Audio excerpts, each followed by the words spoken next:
За 1-4 дугаар ишлэл болохоор хандив тусламжийн тухай. За Паул маань одоо энэ анхны чуулганаар үүссэн энэ группүүдээр ингээд ерөнхийдөө тойроод явж байгаа тийм. Тэгэхдээ Иерусалимд байгаа тэр чуулганы хүмүүс тэр хүмүүсийн амьдрал нэлээд хүнд байдалд орсон учраас тэднэрт материалын талаас нь тусламж үзүүлье, бид нар дэмжээ гэсэн санал гаргасан учраас одоо энэ Коринт хотныг та бүхэн мөнгө хандивд цуглуулаач гэж хүссэн баг. Тэгээд тэр мөнгө хандиваа та нар яаж хийгээрэй гэсэн зааврыг болохоор Галатийнх нь бас өгсөн. Галат тэднэртэй адилхан зааврыг өгж байгаа. Юу гэж хэлж байгаа гэхээр та нар 7 хоногийн эхний өдөр боломжийнхоо хэмжээгээр цааш нь хийгээд хадгалаарай гэж байгаа. Тэгээд та бүхэн тэр өгсөн мөнгөө хадгалж байгаад тэгээд намайг очиход нийлүүлээд цуглуулад тэгээд та нар өөрсдийнхөө итгэмжит хүмүүсээр надтай хамт эсвэл тэр хүмүүсийг Иерусалим руу тэр мөнгийг өгч явуулаарай гэж байна. За тэгэхээр эндээс бид нар Паул Коринт хотынхныг итгэлийн нэг бүлийнхэн итгэлийн өөр нэг ахын дүүстэй туслах тухай ярьж байгаа.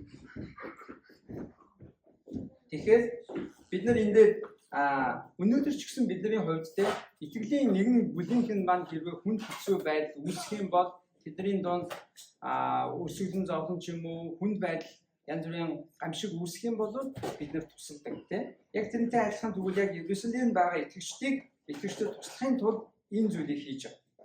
За гэхдээ эндээс хийсэн энэ хэлж байгаа зүйл нь болохоор Паул би та нарыг очиход та нар гинтгэн л нэг яруу сандруу нэг хідэн төгрөг цуглуулад өгөөрэй гэдэг үднээсээ биш харин намайг очихоос бүр урд та нар төлөвлөгөөтэйгээр өөрсдийнхөө бодлоор хүслээр та нар цуглуулад бэлдээд байжээ. Тэгсэн хойно чинь би тэрий чинь бэлдсэн юм чинь би аваад явна гэж байна. За тэгэхээр эндээс бид нар ер нь өргөлийн тухай, хандивын тухай ч гэсэн бас хэд хэдэн зүйлийг ойлгож болно. За тэгвэл бид нар эндээс хамгийн түрүүнд бид нар өргөл юм уу, хандив өгөхдөө бид нар төлөвлөгөөтэй, бодолтой өгөөрэй гэж байна. Яруу сандруутай за надад өнөөдөр хитэн төгрөг байна. Өнөөдөр ямар боломж байна гэдгээрээ биш. За би урт хугацаанд би ер нь хэдийг өгөх вэ, яаж өгөх вэ гэдгээ төлөвлөөд түүндээ таарсан баг багаар нь цуглуулад, нийлүүлээд хоригдлуулж хагаад өгөөрэй гэж байна. За дээрэс нь бас хэрвээ 2 дугаар Коринтын 9 дугаар бүлэг рүү очих юм бол Паул яг Коринтынханд адилхан яг энэ заавраа дахиад өгж байгаа. За би та нарт нэг 1 дугаар Коринтын төгсгөл дээр сануулсан зүйлээ би 2 дугаар Коринт дээр 2 дахь захиан дээр дахиад сануулж байгаа. Тэрийг цөмөрөө нэг уншчихъя. Ер нь бол бид нарт их хэрэгтэй зүйл байна. 2 дугаар Коринтын 9 дугаар бүлэг. 2 дугаар Коринтын 9 дугаар бүлэг.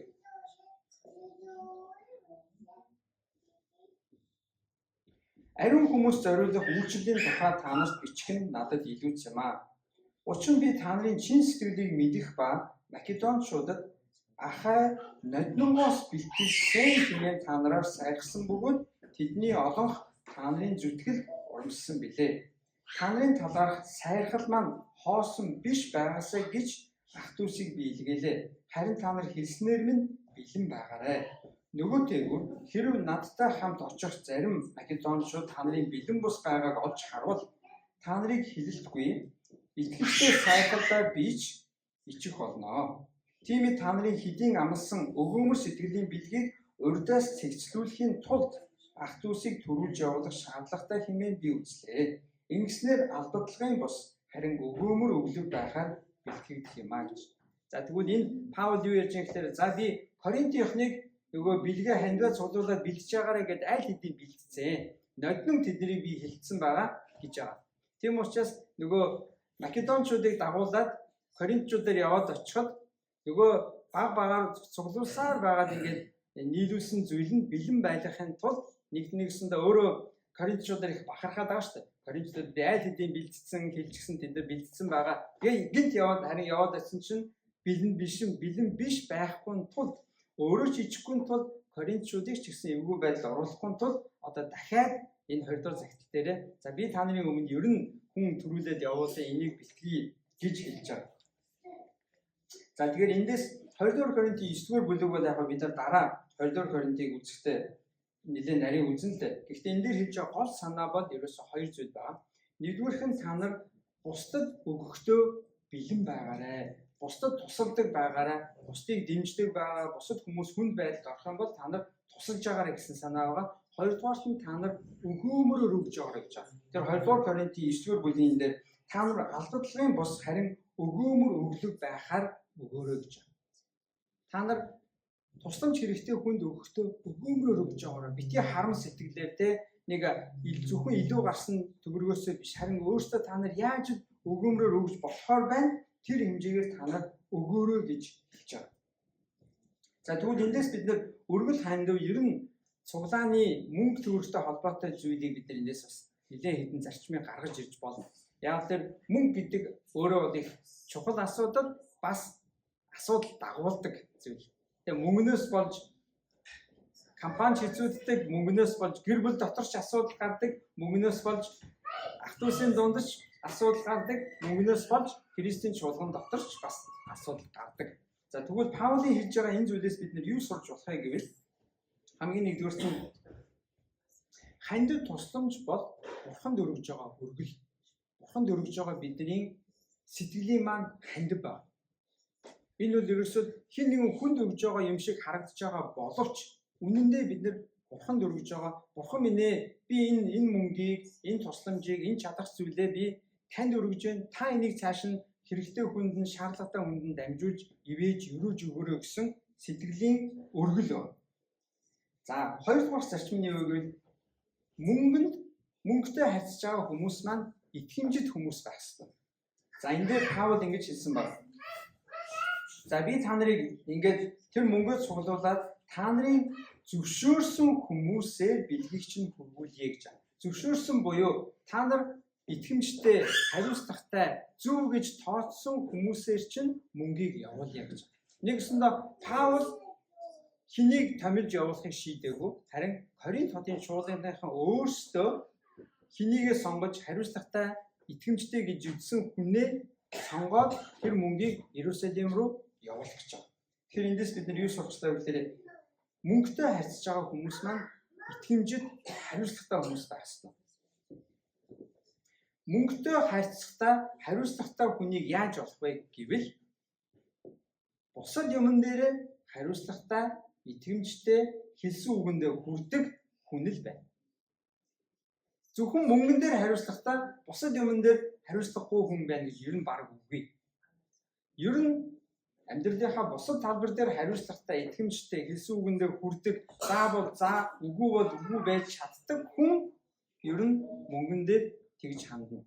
Тийм учраас хэрвээ бид нар одоо ялангуяа чуулган дотор те за мөнгөтэй харьцаж байгаа хүнийг сонгох одоо өргөл хандивыг тоолох ч юм уу те ер нь мөнгийн тайлан тооцоо хийх аргатай ямар хүнийг сонгох вэ гэвэл итгэмжтэй, хариуцлагатай амьдралаас нь тэр хүн үгэндээ амлалтаа биелүүлж чаддаг хариуцлагатай хүнийг бид нэр сонгох хэрэгтэй гэсэн. Гуравдугаар зарчим бол мөнгөтэй харьцахдаа бид нэр зөвхөн нэг хүнээр хийлгэж болохгүй. Энэ бол маш аюултай байдаг. Нөгөө нэг хүн маань хариуцлагатай байсан ч гэсэн тодорхой цаг хугацааны дараа уруу татлаг гарч ирдэг. Би ер нь нэг жоохныг өөртөө ингэж цааш нь хийчих юм бол хэн ч мэдэхгүй юм байна штэ. Эсвэл би нэг жоохон ингэж авчих юм бол болох юм биш үү гэдэг санаа хүнд ер нь орж ирдэг. Ямар ч хүн. Тэгэхээр тэр уруу татлагыг зогсоохын тулд тэр хүнийг хамгаалах, бусдыг бас хамгаалахын тулд мөнгөтэй харьцахад заавал хоёр ба түүнээс дээш хүмүүс байх хэрэгтэй. Нэг хүн байж огт болохгүй. Тэгэхээр чуулган дээр бид нэр за тэгвэл мөнгөтэй харьцахдаа заавал нэг итгэмжтэй хүн байх ёстой юм байна. Тэгээд нэг хүн огт байж болохгүй. Заавал хоёроос дээш байх хэрэгтэй байна гэдэг болчих. Дээрээс нь бид нар бас мөнгөтэй харьцахдаа бид нар бусад хүмүүсийн хөндлөнгийн хяналт шалгалт бас байх хэрэгтэй гэсэн. Хөндлөнгийн нэгэсэндээ мөнгөтэй харьцаж байгаа нөгөө хоёр хүн тэр баг хүмүүсээс гадна тэ өөр хүмүүс бас эргээгээд хяндаг бас тодорхой хугацаанд шалгадаг энэ тийм байна ингэсэн байна эсвэл асуулт гарвал тэ асуудаг энэ юунд зарцуулагдсан яасан ийсэн гэж асуухад бас нөгөө талаас хариулахад бэлэн байх хэрэгтэй гэсэн. Яагаад гэвэл Энэ мөнгө хандив бол нэг хүний зүйл биш. Энэ бол тухайн бүлийн бүр нариндаа ярил Бурхны юм байна. Бурхан зориулж хүмүүс өргөсөн болохоос хүнд зориулж өгөөгүй. Бурханд өргөсөн зүйл нэг өсөндөө ариун зүйл гэсэн. Бурханд хүмүүс өргөлөө авчирхад тэр өргөлийг ариун гэж тооцдог гэсэн. Тэгвэл бид нар цуглаанд орж иж байгаа мөнгө маань тэгвэл ариун тусгаар нэг өсөндөө Бурхны ажлын төлөө тусгаарлагдсан, зориулагдсан зүйл байна гэсэн. Тийм учраас энэ бол хувь хүний мөнгнөөс илүү хариуцлагатай байхыг биднээс шаардна гэсэн. Тийм учраас одоо энэ дээр Паул хэлдэг. За та нар өөрсдөө сонгосон хүмүүсийг надтай цуг явуулаарай. Шаардлагатайгүй би ч гэсэн цуг явж болно гэж байна. За тэгвэл эндээс бид нар хандив тусламжийн тухай нэлээд зүйлийг сурч авлаа. За цааш нь 5-аас 12 дугаар эшлэлээр Паул өөрийнхөө аялын төлөвлөгөөг ярьж байгаа. За Паул одоо ингэж за би хаашаа явах уу, дараа нь хаашаа явах уу, та нар дээр хизээ очих уу гэдэг тухай ярьж байгаа. За тэгээ энэ дээр харах юм бол Паул ер нь ажлаа нэлээд сайн төлөвлөдөг, өөрийнхөө нөхцөл байдал боломжийг нэлээд сайн харж байгаа гэсэн. Өнөөдөр манай хүүхдэд аягүй дууштай тий баяр хүртэй. За би Македон руу явнаа. Македон руу очиод Македон руу очсныхаа дараагаар буцах замдаа би та нараар дайраад очно гэж. Яг л би та нараар нэг газ орж гараад ороод нэг та нартай уулзсан болоод явмааргүй байна. Би Македонд очичоод буцаад явахдаа би та нартай бүр та нартай өвөлжөө, та нартай хангалттай цаг гаргаж та нарыг би тусалж дэмжмээр байна гэж. За тэгээд Эфес хотод би бас надад нэлээд сан боломж, үйлчлэлийн боломж гарсан учраас би Эфес хотод нэлээд байна гэж хэлж байгаа. За эндээс юу гэдэг үгэн дүүгээ гэхээр Паул энэ загтлыг Эфес хотод байхдаа ер нь бичсэн байна гэж дүгнэдэг. Эфес хотод. За тэгээд Тимотиг хэлж байгаа. За Тимот та нар дээр очих юм бол та нар Тимотиг сайн сайхнаар хүлээж аваарай, дэмжиж өгөөрэй. Тэр хүнийг бүх басамжлаарай гэж. Яагаад бүх басамжлаарай гэж байгаа вэ? Ерөнхийдөө Тимот маань өөрөө Паулын итгэлийн дүү, итгэлийн хүүхдэн байсан. Залуу хүн байсан. Тийм учраас та нар залуу гэж Тимотиг бити голоорой. Харин тэр итгэмжид надтай хамт үйлчилж байгаа миний дүүг та нар сайн хүлээж аваад тэгээд амар тайвнаар та нар илгээгээд над руу буцаагаарай гэж хэлж байгаа. За тэгээ энэ дээр бас нэг Апол гэдэг Аполын тухай тэгээд гарч байгаа. Апол гэдэг нь болохоор тэгвэл эндээс бид нар харах юм бол 1-р Коринт энэ загтал дээр 7 удаа ер нь дурддагддаг. Паултай яг адилхан сайн мэдээний төлөө хамтран зүтгэдэг, сайн мэдээний төлөө үйлчлэгч хүн байсан. Ер нь зэрэг зэндааны хувьд, туршлагын хувьд Паултай ойрхон нэгэн байсан. Тийм учраас нөгөө Паул Коринтинд хэлдэг шүү дээ. Та нарын зарим нь би Паулыг дагдаг, би Аполыг дагдаг, би Паулыг дагдаг гэж та нар яриад байна гэж хэлэхдээ энэ Аполыг дурдж байгаа. Тэгэхээр Апол маань тэгвэл Паултай ер нь энэ зэрэгцгээр тийм үйлчлэлтэй хүн байсан. За тэгээд эндээс бас харахтаа Паул, Апол хоёрын дунд ямар нэгэн эв түнжингүй байдал юм уу? Асуудал байгаагүй гэдгийг бид эндээс харагдаж байна. Яг л зарим хүмүүс Паул хоёр нэг нэлээд нөлөөтэй өөрчлөлттэй хүмүүс ингээд суулгануудаар тойроод явдаг, үйлчилдэг. Гэхдээ хоорондоо жоохон таарамж муутай мүү гэдэг бодол зарим хүмүүс байсан байж магадгүй. Тийм учраас энэ дээр Паул хэлэхдээ би Аполыг та нар дээр очиорой гэж нэлээд ятгсан, гуйсан. Гэхдээ одоо та нар дээр очих боломжгүй гэж байна. Тэгээ боломж нь гарахаар та нар дээр очино гэж хэлж байгаа. Тэгэхдээ бит хоёрын дунд бол ямар нэгэн асуудал эв тэнжингүй үл ойлголцсон тийм асуудал байхгүй шүү. Бид хоёр хоёулаа эзэнд үйлчилж байгаа. Би үрийг нь тарьсан, Апол усалсан, харин Бурхан уруулсан гэж хэлдэг те. Тэгвэл яг ингээд нэг юм хоёул яг адилхан ерөнхийдөө үйлчлэл хийгээд явж байгаа ингээд тойроод яваад байгаа байхгүй.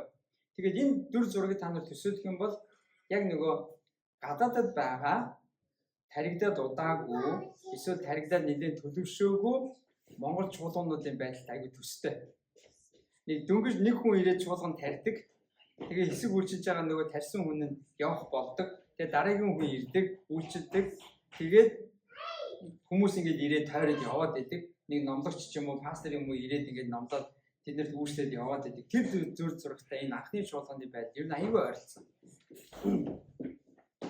Тэгвэл Паул хоёр хоорондоо өрсөлд өгчөд бол биш байсан гэдгийг бид нар ойлгох хэрэгтэй. Харин хоёулаа эзэнд үйлчилж байгаа, хоёулаа яг тойрон аялаад явдаг, эзний сайн мэдээний төлөө өөрсдийгөө зориулсан хүмүүс байна. За 13-аас 18 дугаар эшлэлдэр юу вэ гэвэл та нар энэ болохоор Аполлын тухай байсан. 13-аас цаашаа болохоор за тэгээд одоо захилагаа төгсгөл дээр Паул тэднэр одоо нэг маш товчхон бөгөөд захиасаа өгч байгаа. За та нар сэрэмжтэй байгаарай, итгэлтэй бат зогсоорой, ирэмгийн хүчтэй байгаарай. Тэгээ хайр дотор бүх юмаа хийгээрэй гэж хэлж байна. За энэ бол нөгөө анх энэ захидлын өмнөх хэсгүүдээр гарсан санаануудаасаа 3 гол зүйлийг ерөөсөө товчлоод хэлж байгаа, сануулж байгаа. За та нар анхаарал сэрэмжтэй бай, дээрээс нь итгэлтэй бат зогс, тэгээд хүчтэй бай. Тэгээ бүх юмыг хийхдээ та нар хайр дотор хийгээрэй гэж. За тэгээ бас нэг хүний тухай дурдж байгаа. Стефана гэдэг хүн. Ах トゥ нараа би та нарыг ятгая. Стефанагийн гэр бүлийнхэн бол Ахай гэдэг мужийн тэр аймгаас анх Есүд итгэсэн хүмүүсийн нэг нэ. Тэгээд тэр өөрийгөө ариун хүмүүсийн төлөө буюу итгэгчдийн төлөө амьдралаа өөрийгөө зориулсан хүн. Тэгээд энэ Стефана бол их сонирхолтой. Паул энэ хүнд усан баптизм хийсэн баг. Тэгээд Стефан гэр бүлээ орхиод Коринтод очсон. Паулыг одоо энэ Эфест байхад нь Паул дээр ирж айлчилж байгаа. Нэгсэндээ Коринтынхнаас захидалч юм уу эсвэл Коринтынхны мэндийг аваад Паулын байгаа Эфес хотод очсон байна. Тэгээд Стефан энэ Фортунад Ахай гэдэг энэ 3 хүн Паул дээр очсон. Тэгээд Паулыг нэлээд урамшуулсан. Тийм учраас Паул хэлэхдээ та нарыг би санаад дурсаад ингээ хэцүүдээд байж энэ үед энэ 3 над дээр иж миний сэтгэлийг тайтгарууллаа. Намайг миний сэтгэлийг хөгжөөлөө, тийм учраас баярлалаа гэж. За тэгээд тэгвэл харин эзний төлөө өөрсдийгөө ингэж зориулсан ийм хүнийг та нар хүмүүсийг хүндлээрэй гэж хэлж байгаа. За энэ ариун библиэр болохоор та нар хүлээн зөвшөөр гэсэн байна. Яг утга нь уг нь бол ийм хүмүүсийг нэгсэндээ эзний үйлчлэлийн төлөө өөрсдийгөө зориулдаг, бусдын төлөө явдаг ийм хүмүүсийг та нар хүндэл, хайрл, тэдний үгийг сонсож байгаарай гэж хэлж байгаа. 16 дугаар эшлэлдэр тийм хүмүүст та нар захирагдаарай. Нэгсэндээ тийм хүмүүсийн үгийг та нар сонсож байгаарай гэж зааж байгаа. За тэгээд захидлынхаа төгсгөл дээр нэг 2 хүний мэндийг өргөж байгаа. 19 дугаар эшлэлдэр Азийн чуулган та нарт мэнд хүргэж байна. Одоо Аз гэдэг нь нөгөө одоогийнхоор бол Истанбул хавийн Истанбулаас жоохон хойшоогоо тэр үедээ Аз гэдэг аймаг байсан. Тэр Аз аймгийг одоо өөрийнх нь байж байгаа газар гэсэн үг шүү дээ. Тэнд байгаа чуулганыхан та нарт мэнд хүргэж байна.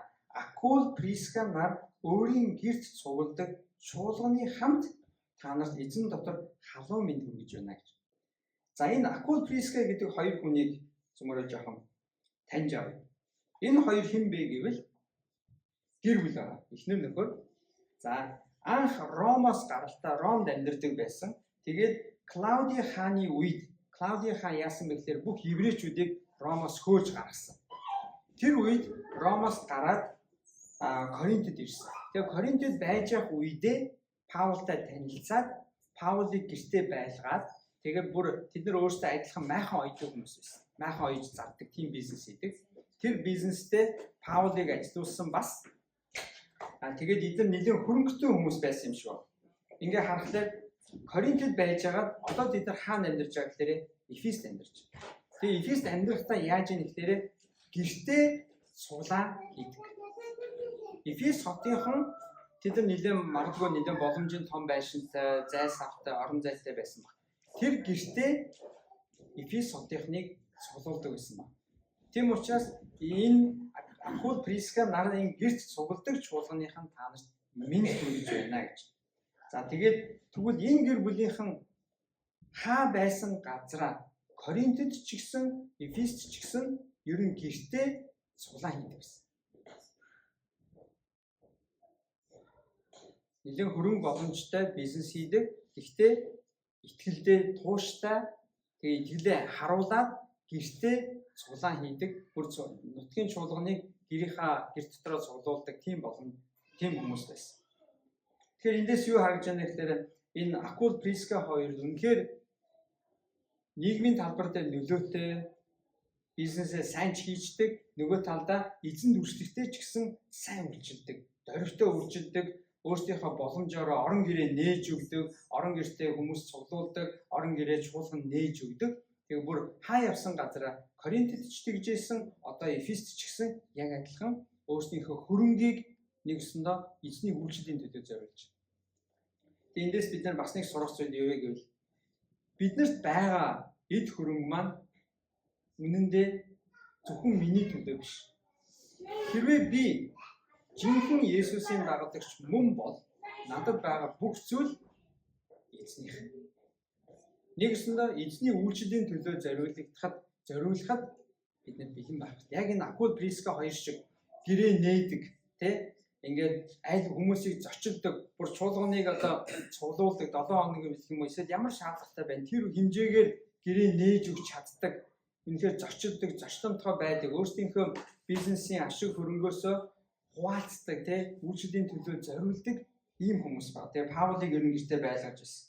Тэгээд эндээс бид нар үнэхээр эзэнд үйлчилдэг, эзэнд хайртай хүмүүс өөрсдийнхөө амьдралаар, хөрөнгөөрөө, бизнесээрээ яаж үйлчилж болдгийг гэдэг жишээ удаа энэ Акул Приска хоёр байна. Тэгээд өнөөдөр Монголд ч гэсэн, за энд ч гэсэн магадгүй нэлээд боломжтой болсон бизнесийн хөгжөөд, томроод явчихсан нэлээд олон бизнес итгэгч, Христэд итгэгч бизнесмэнүүд яг үйлчлэлийн төлөө, сайн мэдээний төлөө одоо юугаад хөрөнгнөөсөө зориулдаг. Жишээлбэл та бүхэн мэдж байгаа ариун номын эрэл гээд баримтат кино үзсэн үү? Яг Монгол газар нутаг дээр Христ итгэл дундад зууны үеэс тэрнээс өмнө ч гэсэн байсан шүү гэдгийг харуулсан маш сонирхолтой баримтат кино байна. Тэгээд тэн дээр бол нэлээд түүхийн эрдэмтэд, олон эрдэмтдээс ярьцлага харуулсан, археологийн олдруудыг харуулсан нэлээд тийм чанартай гайгүй бүтээл. Тэгээд энийг хийнэ гэдэг бол нэлээд хөрөнгө оруулалт яваад маш их аялна, явна, хүмүүстэй уулзна, тэр видеогоос ахуулаад зөндөө юм болдог. Тэгээд тэрний орчуулгын ажил дээр би бас оролцож байсан учраас би мэдээд байна.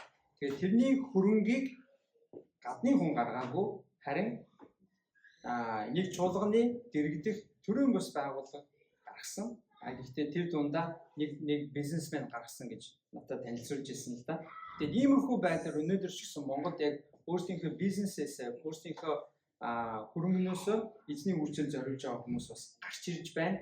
Тэгээд энэ бол үнэхээр яг зүй зохистой зүйл мөн. За цааш нь Паул маань за одоо би та нарт өөрийнхөө гараар энэ загтлыг мэдлэгийг бичтээ. Тэгээд төгсгөлийн хэсэг дээрээ хэдэн үг хэлээд дуусч байгаа. За хэрв хэн нэгний эзнийг үл хайрлбал тэр хүн хараагдаг гэж. За энэ бол нэлээд сонсоход хэцүүхэн хатуухан үг байна. Яг л Паул явсан газар болгондоо хүмүүсийг Есүсийг мэдэж аваасай, таньж аваасай гэдгийн төлөө бүхнээ зориулсан ба. Тэгээд өөрөө маш их хөдөлмөр гаргадаг, үүний төлөө зүтгэдэг хүний хувьд үнэхээр Есүсийг мэдэж аваасай гэж хүсэж байхад нөгөө хүн хэрвээ мэдэхгүй, мэдхийг хүсэхгүй, эсэргүүцдэг, дургуутдаг, түлхдэг байгаа бол уучлаарай. Эзний ивэл таны амьдрал дээр алга байна. Харин ч эзний хараал байх нь шүү гэж энэ Паул энэ сануулж байгаа. За тэгээ Мараната гэж хэлж байна. Мараната гэдэг нь арамегаар эзэн минь ирээч гэсэн утгатай байгаа. Эзэн та ирээч.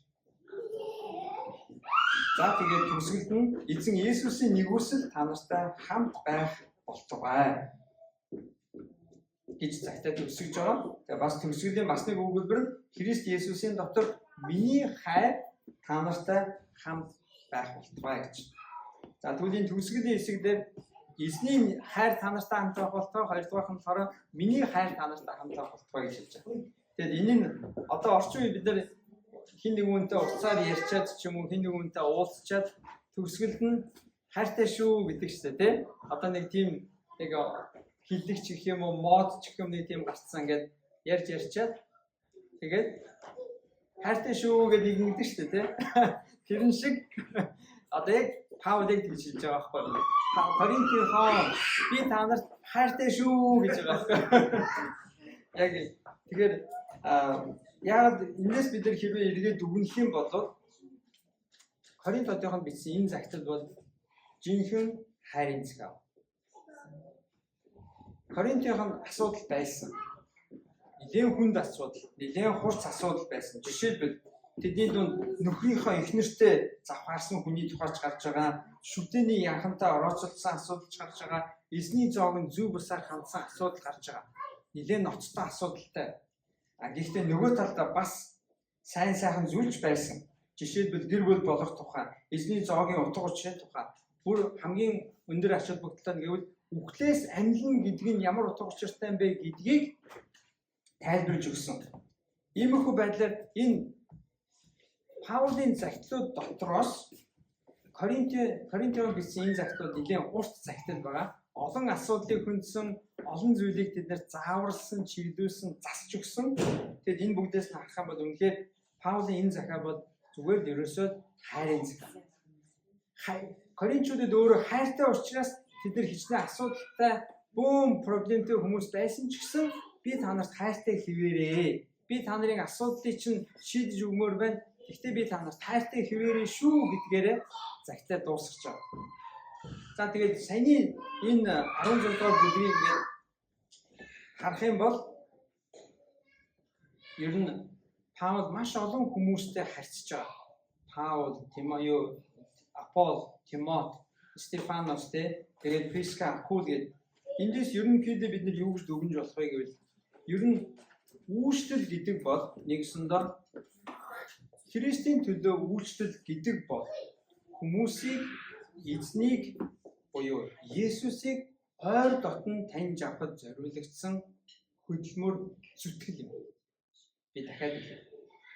Үйлчлэл бол хүмүүсийг эзнийг ойр дотн таньж авахд зориулагдсан нүрх зүтгэл хөдөлмөр.